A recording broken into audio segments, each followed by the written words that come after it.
Hello അസ്സലാമു അലൈക്കും. ഇന്ന് നമ്മൾ അബുദാബിയിൽ അൽസംഹയിലുള്ള ഗ്രീൻ ഫാമിലേക്കാണ് പോകുന്നത്.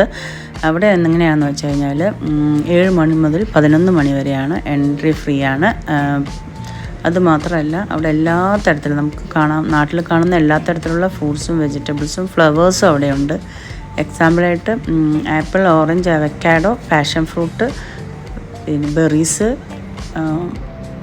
അതുമാത്രമല്ല പപ്പായ, വാഴ, ഈ വക എല്ലാ ഐറ്റംസും അവിടെ കാണാൻ പറ്റും. കുട്ടികളുമായി പോയി എൻജോയ് ചെയ്യാൻ പറ്റിയ നല്ലൊരു സ്ഥലമാണത്.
പുതിയൊരു വീഡിയോ ആയി കാണുമ്പോഴത്തേക്കും എല്ലാവർക്കും അസ്സലാമു അലൈക്കും.